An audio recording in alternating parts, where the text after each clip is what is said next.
Ya, pemirsa, di saat banjir mengepung ibu kota Jakarta, masyarakat menjadi korban. Ironinya para kepala daerah justru berpolemik dan terkesan saling tuding bagaimana langkah bersama yang tepat untuk menangani banjir ini tanpa harus saling menyalahkan. Bersama saya sudah ada Pak Yayat Supriyatna, pengamat tata kota. Selamat malam. Selamat malam. Lalu bergabung dari luar studio Metro TV ada Wali Kota, maksud kami Wakil Gubernur DKI Jakarta, Basuki Cahayapurnama. Pak Basuki atau Pak Ahok, selamat malam. Selamat malam. Baik, dan Baik, juga nanti selamat malam juga. Selamat malam. Baik. Pak Ahok. Saya akan sapa juga nanti bergabung bersama kami ada Wali Kota Depok Nur Mahmudi Ismail, tapi kita masih menunggu agar bisa kita akses gambar dari Depok. Baik, selamat malam Pak Nur Mahmudi, mungkin sudah bergabung?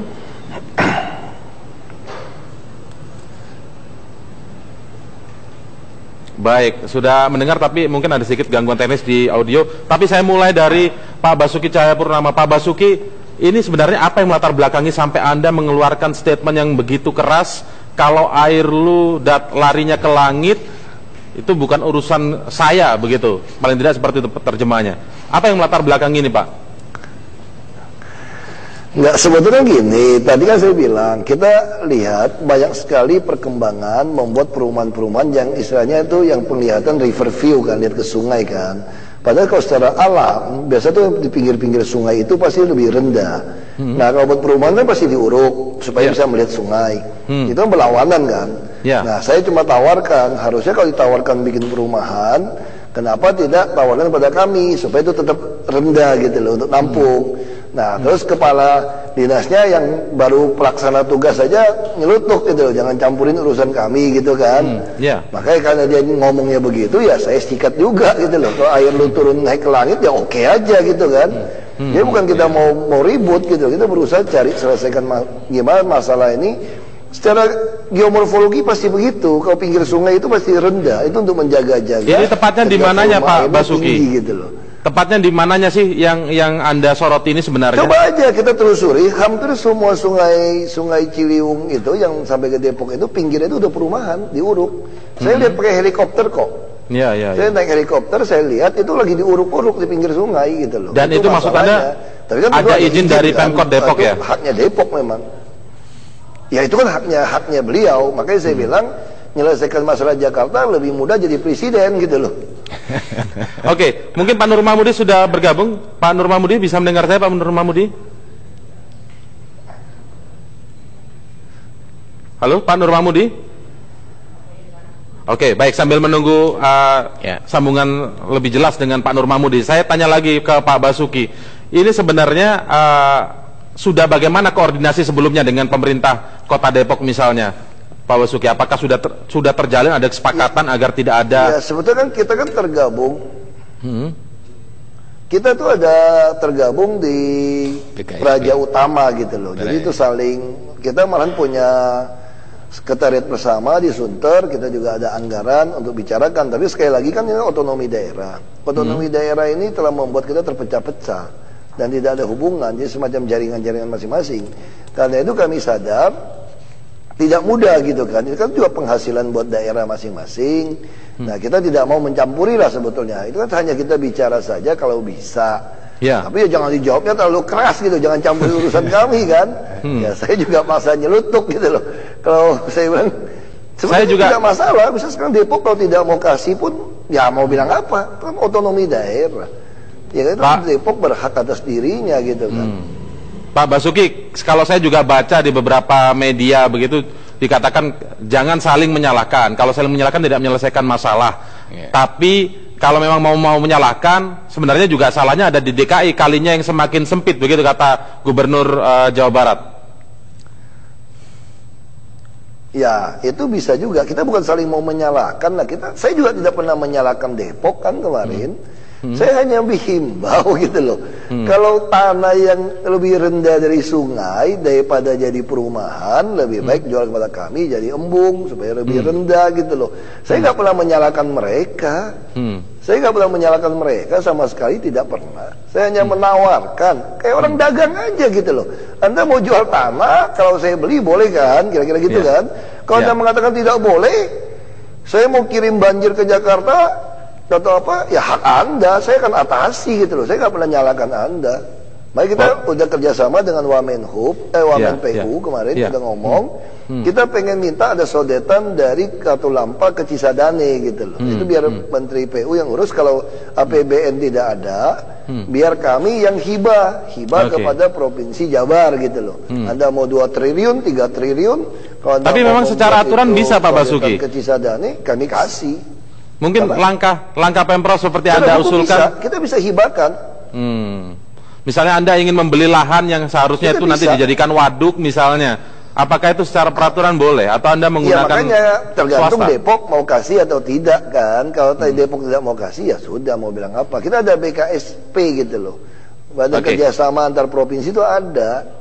Baik, semangatnya kita adalah mencari jalan bagaimana koordinasi antar daerah agar banjir Jakarta ini bisa selesai secara tuntas. Nanti akan bergabung Pak Nur Mahmudi, Pak Basuki, dan juga ada Pak Yayat di sini. Kita harus break terlebih dahulu, pemirsa. Tetaplah bersama kami di Prime Time News.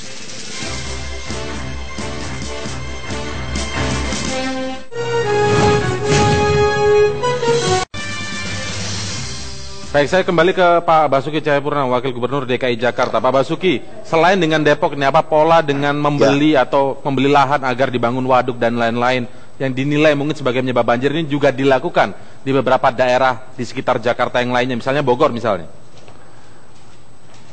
Enggak, kami sebetulnya kerja sama Bogor itu cukup baik. Nah, kita hibah kepada beliau untuk buat resapan. Sekarang kami kemarin baru rapat juga minggu lalu dengan Wakil Menteri PU, bagaimana untuk membuat sodetan dari Katulampa, dari Ciliwung ke Cisadane. Karena persoalan DKI itu yang utama adalah Ciliwung sebetulnya. Nah, kalau sekarang kita lihat, misalnya kalau kita beli tanah, kita tidak berharap terlalu banyak lah. Kalau kita ketemu PLT tata ruang yang kita cuma bilang kalau ada gitu loh, langsung marah gitu kan, jangan campuri urusannya kan. Ya udahlah, kita nggak berhak campurin deh, sampai satu hari kita jadi presiden baru gue urusin lu gitu, kira-kira gitu. Kalau sekarang jangan dulu lah. Nah, mungkin bisa nyentuh Anda kan memang berkuasa kan, otonomi daerah. Tapi kan. sebenarnya apa yang Anda harapkan dari Depok bantu ini untuk mengatasi banjir secara keseluruhan ini, Pak Basuki? Ya, kita nggak bisa komentar lagi gitu. Kita cuma minta daerah-daerah rendah dari sungai itu jangan diuruk buat perumahan. Karena hampir semua perumahan di Depok kan pinggir sungai gitu loh. Kalau pinggir-pinggir sungai Ciliwung kan pasti diuruk tinggi kan. Tapi kalau Anda mau, kan Kepala Dinas Tata Ruang dan Pemukiman, kalau Anda mau ya sudah. Kami tidak apa-apa. Seperti sekarang kan Cibubur. Cibubur tidak pernah banjir karena ada Anda yang jebol, maka itu banjir Cibubur sekarang. Orang bingung. Cibubur nggak pernah banjir, kok jadi banjir Pak katanya. Ya, itu karena jebol. Tapi ya sudah, kita harap Anda pelihara baik-baik saja. Tapi kami klarifikasi ya, lagi. Jadi semua turap-turap Anda, kanal Anda pelihara baik-baik saja. Oke, Pak harapan Yayat, bagaimana? kami itu aja udah. Ini memang menarik karena persoalan sebetulnya untuk di Jabodetabek ini kan kita sudah punya BKSP, Badan Kerjasama Pembangunan. Badan Kerjasama Pembangunan. Antar berapa provinsi nih? Sebetulnya 3 provinsi 3, ya? Dengan ada 8 kabupaten dan kota. Iya. Sebetulnya sudah ada tata ruangnya. Pada tahun 2004 pun sebetulnya sudah ada kerjasama antar daerah di Jabodetabek terkait pengelolaan situ. Itu berakhir tahun 2010. Pengelolaan situ. Ini sudah cukup baik sebetulnya kerjasama. Tapi inilah pergantian-pergantian kepemimpinan memang kadang-kadang setiap daerah punya visi misi sendiri terkait dengan pembangunannya. Nah, sekarang antara Depok sebelum lebih jauh, BKSP ini ada di bawah koordinasi siapa? BKSP ini kan bekerja sama antar 3. Ya, jadi sebetulnya pimpinannya berganti-ganti. Kemarin DKI Jakarta, Gubernur DKI Jakarta. Sekarang bergiliran ada di Jawa Barat, Gubernur Jawa Barat. Nanti bergiliran ke Gubernur Banten. Sebetulnya dengan adanya 3 gubernur ini, memang kalau misalnya antara DKI dengan misalnya kabupaten kadang-kadang kan tidak selevel gitu kan, tidak setara. Ada baiknya setiap daerah-daerah kabupaten kota ini bisa berkonsultasi dengan gubernur masing-masing sehingga berbicara. Karena DKI kan levelnya itu di otonominya di tingkat provinsi ya, bukan di kabupaten kota. Yang kedua memang DKI ini kan anggarannya besar, sumber dayanya bagus. Sementara teman-teman sekitar ini kan sangat terbatas. Itu memang ada persoalan. Persoalan misalnya kesenjangan dalam bentuk anggaran program. Kalau misalnya teman-teman di daerah itu misalnya teman-teman di Bogor, coba bisa nggak di puncak dikendalikan konservasinya?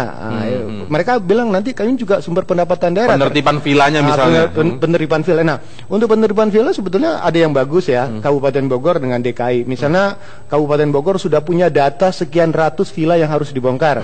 Sementara dia tidak punya dana operasional untuk melakukan pembongkaran. Nah, DKI membantu sebesar 2,1 miliar.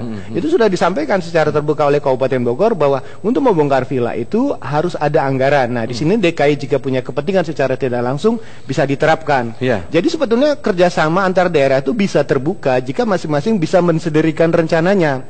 Nah, dalam konteks yang lebih luas lagi, dalam pemanfaatan ruang. Nah, memang agak berat sekarang ya. Misalnya di Kabupaten Bogor, Kota Bogor, sekarang kebutuhan rumah itu kan membuka ruang, merubah ruang sehingga terjadi dari kawasan-kawasan yang itu kemudian run of air besar. Nah, pertanyaan bagaimana sebetulnya pertimbangan di Bogor, kota dan sebagainya itu bisa memperhatikan kepentingan Jakarta. Nah, yang dikeluhkan teman-teman di daerah memang mengatakan daerah lain ya, selain daerah Jakarta lain ada hibah. Hibah itu agak terlalu kecil buat mereka. Terlalu apa? Terlalu kecil. Kecil. Dalam konteks memang tahu ya antara 3 sampai 5 miliar.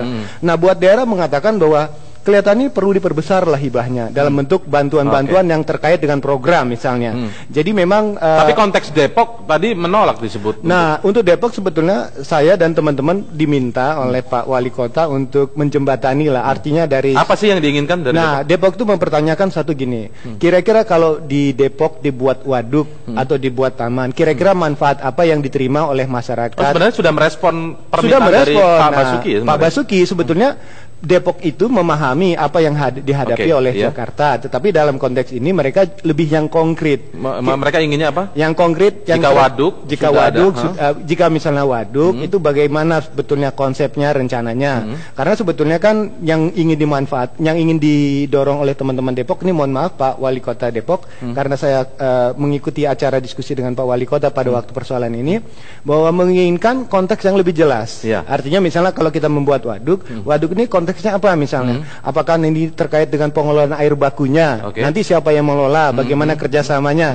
Kedua, kalau misalnya lahan ini berapa besarnya? Kebutuhannya di mana? Lokasinya di mana? Nah, di sini menurut saya persoalan kontestasi antara wali kota ini yang diinginkan Depok ya. Mungkin langsung kita minta jawaban dari Pak Basuki.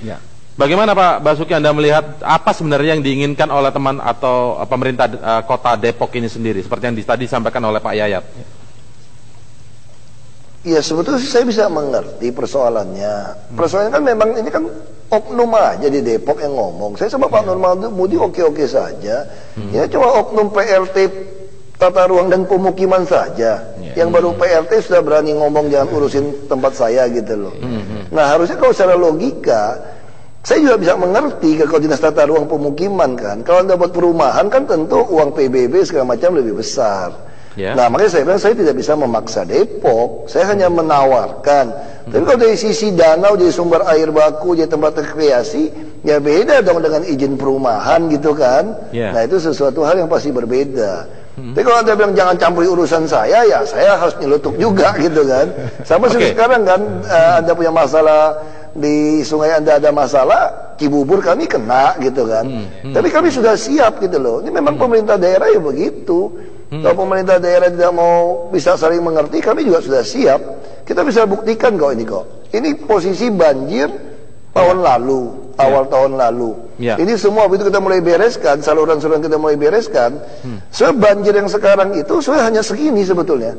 Kalau kita mau lihat gitu. Lebih berkurang itu Pak Basuki. Ya itu sangat jelas perbedaan banjir yang tahun lalu dan sekarang.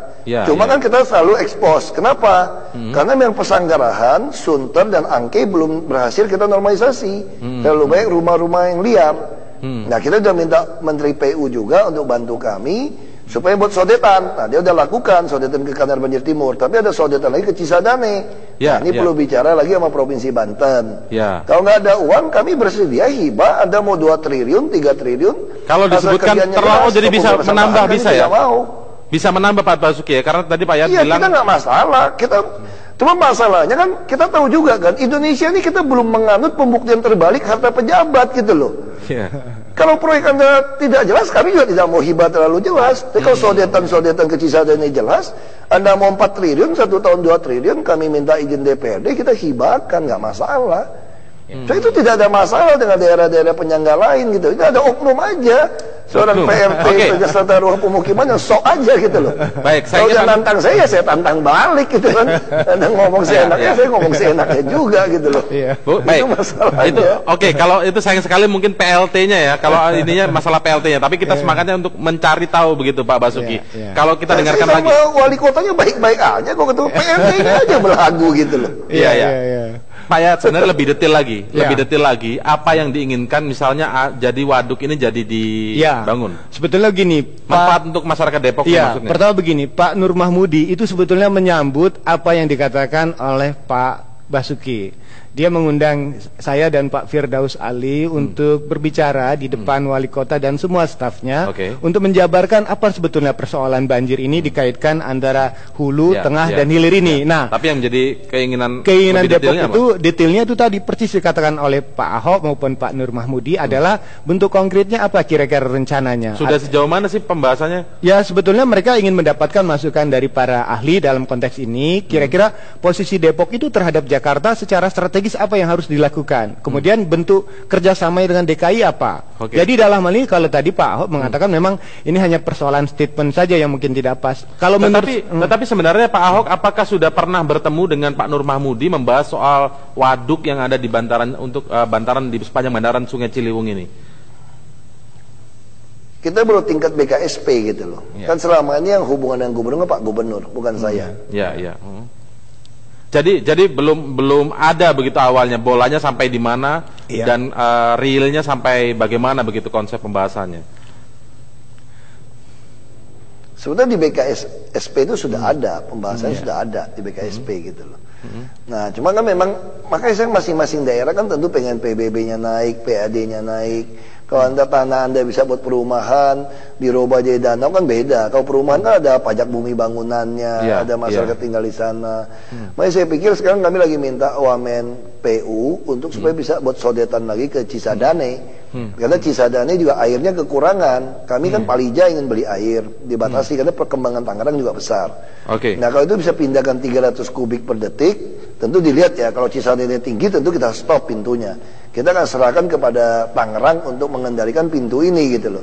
Ketika mereka butuh air dia buka.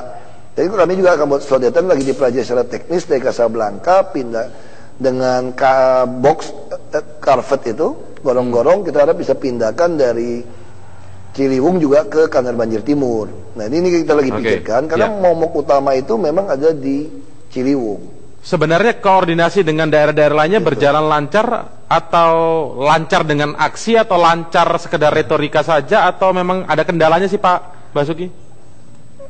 Nah kalau menurut saya ada kendala karena yang ditaruh di BKSP pun nggak bisa ambil putusan. Itu seperti orang-orang buangan akhirnya. Kita keluarkan 2 miliar, 3 miliar untuk kerja. Hanya kerja seperti itu tapi nggak pernah punya kuasa gitu loh. Makanya dari dulu Bang Yos minta supaya ada undang-undang megapolitan kan, supaya bisa ada gubernur bisa mengendalikan. Nah kalau seperti sekarang kita bentuk BKSP juga sebenarnya percuma. Saya sempat bilang kalau BKSP kayak gitu baik dibubarin supaya nggak ada biaya tahunan, lebih baik kita buat rapat langsung diputuskan. Tapi tingkatnya udah tingkat bupati, tingkat wali kota dan gubernur supaya cepat putusannya. Mungkin yang koordinasi lebih baik Menteri PU daripada bikin BKSP ngabisin uang, orang yang tempatin pun stres juga kayak orang buangan di sana gitu loh. Nggak ada rezekinya kan kalau namanya itu kan. Artinya harus dikomandani oleh pemerintah pusat gitu. Begitu ya. Nanti kita akan lanjutkan lagi perbincangan ini, tetapi juga kita akan soroti juga kalau tadi soal koordinasi dengan daerah-daerah lain di sekitar Jakarta, lalu bagaimana permasalahan di dalam Jakarta sendiri, kenapa banjir masih juga terus terjadi? Kita akan mengulasnya nanti setelah jeda berikut ini.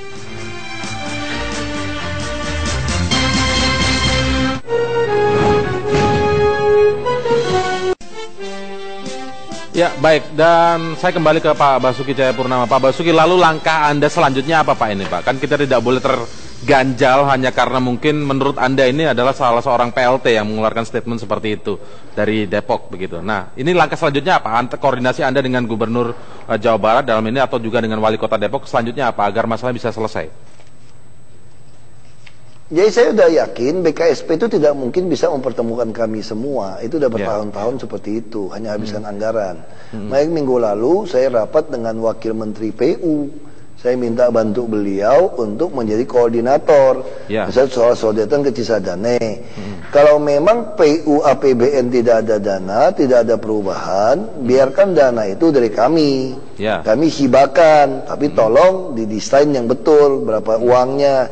Jangan banyak menghabiskan uang melewati penduduk, pembebasan lahan. Karena pembebasan lahan itu rawan permainan dan rawan tertunda. Lebih baik kita kerja yang lebih jauh, lebih mahal, tapi menghindari pembebasan lahan penduduk gitu.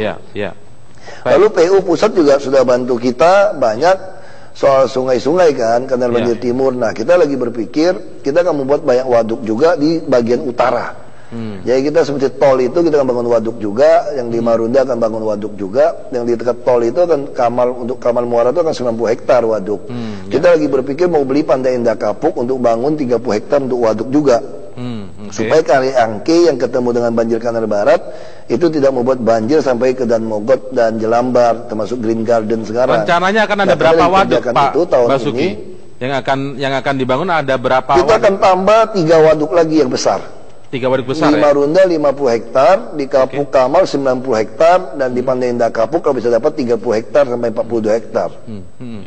Pak Yayat, saya jadi ke Pak Yayat. Kita lihat aja sekarang, kita bisa lihat sekarang yang tahun 2013-nya banjir semua di utara, setelah waduk Pluit kita bisa turunkan ke rendah saja, dan Kali Sunter semua sudah di bagian hilirnya kita buang sampah, saling terkoneksi. Termasuk dari Manggarai, ini banjirnya cuma langsung hilang di utara. Berapa persen kira-kira Pak Al kalau boleh disebutkan? Kita kelihatan jelas sekali.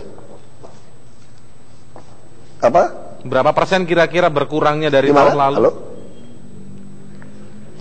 Kalau utara total bersih sebetulnya.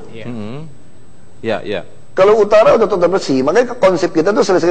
Coba kita lihat sekarang, Sudirman Tamrin, kenapa hujan begitu lebat sehari-harian, kok tidak ada genangan lagi seperti dulu? Karena waduk Pluit yang udah beres, Pakin semua udah beres. Nah dulu kalau itu tidak diturunkan ke level paling rendah, itu pasti banjir. Sudirman Tamrin pasti kerendam gitu loh. Termasuk Gunung Sari segala macam. Nah ini udah bagus, pompa di Ancol udah jalan dengan bagus, makanya bisa bagus. Mangga 2, Pademangan segala macam udah bersih. Jadi PR-nya tinggal 3 waduk lagi ini ya. Gitu bisa. Jadi, istana semua tidak ada genangan. Oke Pak Yayat. Tinggal waduk Pluit kita mau bereskan lagi. Kita mesti inilah. Kasarnya itu kami harus lebih tegas lagi. Kami harus menyediakan rumah susun. Siapapun yang mengganggu di atas bantaran sungai, termasuk yang di jalan-jalan inspeksi, akan kami gusur. Gitu aja. Jadi kalau kami dicap melanggar hak asasi manusia, terserahlah ham apa hamburger saya bilang. Pokoknya kalau Anda itu pasti saya gusur. Yang penting saya siapkan rumah susun untuk Anda harus pindah. Karena kalau tidak, nggak bisa selesai. Nah lalu kami akan coba menghubungkan antara sungai ini, semua ada pintu airnya. Nah ini yang kita akan hubungkan. Seperti tadi kan, tadi pagi kita lihat di Manggarai ada posisi 900. Nah saya sudah telepon Pak Gubernur, kita buka. Maka yang di Istiqlal kita buka, yang kita alihkan ke Gunung Sari, kalau sampai kurang akan Pak Gubernur sudah jelaskan, kita akan buka yang ke arah Pluit. Nah ini semua kita ingin saling hubungan, tapi antar sungai ini, antar saluran ini diduduki semua rata-rata dengan rumah-rumah liar, dan semua sungai ini ada jalan inspeksi. Seberapa persen kami sudah? Yakin kami bereskan ini saja sudah agak lumayan gitu loh. Nah, sekarang saja sampai hari ini Pak Basuki, Pak Basuki sampai hari ini sudah berapa persen yang sudah bersih misalnya dari penyebab banjir yang tahun lalu misalnya di rumah-rumah yang ada di bantaran-bantaran? Mungkin misalnya seperti Waduk Pluit. Waduk Pluit itu harusnya tuh bisa 80 hektar. Kita sekarang masih 50-an hektar dan kedalamannya pun baru 3 meter. Harusnya bisa dalamnya sampai 10 meter. Jadi kalau dia bisa sampai menampung 7 juta kubik air, jadi kalau Ciliwung terlalu besar pun kita bisa buang gitu loh. Kita bisa buang ke sana, misalnya kita bisa atur. Tapi antar sungai ini harus terhubung dengan baik. Pintu-pintu air harus terhubung dengan, misalnya kasus Sunter, kenapa masih ada banjir? Itu kawasan kumuh itu, kan kita pasang seat pile seperti ini. Dia bikin kawasan kumuh. Begitu banjir, dia bobok di tembok supaya turun ke sungai. Tapi begitu sungai itu pasang, masuk lagi ke dalam, itu Sunter semua dibobok. Makanya saya sudah minta bantu, kita udah baru lantik wali kota yang baru hari ini. Saya akan minta bantuan kepolisian, kami akan pidanakan semua yang tinggal di kawasan kumuh yang membongkar semua pilar-pilar sungai kami buat lubang-lubang. Kami akan pidanakan, tidak ada toleransi. Anda mau cap saya melanggar HAM, terserah Anda. Sekarang tapi rusunawa disediakan ya, melanggar HAM orang-orang banjir setengah mati. Oke, baik Pak, ya Pak Basuki. Sama melanggar HAM kan, kita biarkan orang setengah mati, banjir bisa mati. Oke, saya minta Pak Yayat dulu. Ya begini, kalau tidak suka dengan saya melanggar HAM, jangan pilih saya kembali. Dan tetap saya akan gusur Anda dan pidanakan Anda yang berani membongkar semua seat pile kami sepanjang sungai. Itu Sunter udah kami punya bukti banyak. Tunggu wali kota baru, kami akan mulai menggugat Anda ke polisi. Termasuk rumah-rumah liar bisa sambungin listrik, kami akan gugat juga. Dari mana Anda bisa dapat listrik PLN? Kalau ada oknum PLN yang main, kami juga akan gugat juga sekalian. Itu korupsi. Karena Anda memakai uang subsidi untuk kasih ke orang yang sambung tidak jelas. Baik, saya singkat dulu ke Pak Yayat. Begini Pak Basuki, saya punya saran Pak Basuki, saya punya saran. Memang pendekatannya memang sangat struktur ya. Artinya di sini penanganan itu kan ada pendekatan secara struktur tadi betul dengan cara membangun waduk, membuat saluran dan sebagainya. Tapi juga harus diimbangi dengan kebijakan non strukturnya. Seperti apa misalnya? Masalah kesadaran membuang sampah. Jakarta ini 10 juta. Apapun yang kita lakukan, kalau kesadaran persoalan warga untuk peduli dengan kotanya tidak membuang sampah, tidak akan merusak. Kedua, memperbanyak misalnya sumber resapan untuk menambah resapan karena Jakarta 92% sudah hampir terbangun semua. Kemudian gerakan untuk penghijauan. Kemudian ada upaya-upaya lain. Itu secara non strukturnya dan ini kurang banyak disentuh. Jadi kelihatannya apa yang dilakukan itu dalam konteks Pak Yayat, orang Jakarta itu gampang, Pak Yayat. Untuk bikin dia sadar, penjarain buang sampah. Baik. Terakhir Pak Basuki. Terakhir Pak Basuki. Gampang, kalau nggak dipenjarin nggak ada yang takut. Kalau dipenjarin satu dua takut dia. Iya betul. Oke, terakhir karena waktunya singkat. Kalau tiga waduk tadi buang sampah, coba lihat di TV itu. Banjir dia buang sampah. Ya, Pak Basuki terakhir. Ini sebagai penjarain, baru takut gitu loh. Sebagai penutup Pak Basuki, kalau 3 waduk tadi Anda menyatakan yang 3 waduk, sisa 3 waduk ini bisa dibangun utuh, kemudian yang ada di Pluit juga waduknya diperlebar menjadi 20 hektar. Saya bisa menyelesaikan 25% wilayah yang kena banjir. Masalah banjir Jakarta akan selesai. Saya berani jamin nanti yang Cilincing, Kapuk Kamal, Medan Mogot, Green Garden, Jelambar, Glogor semua bersih, pasti bebas banjir. Termasuk Sunter, Kelapa Gading semua. Sekarang sudah terbukti. Baik. Kita lihat nanti ke depannya seperti apa. Terima kasih. Pulau segala macam tergantung sodetan nanti. Baik, Pak Basuki terima kasih atas waktunya. Terima kasih atas waktunya. Kita lihat nanti ke depan semoga memang banjir Jakarta benar-benar selesai. Baik, sama-sama Pak. Terima kasih Pak Basuki. Pak Yayat terima kasih telah bergabung bersama kami di Prime Time News.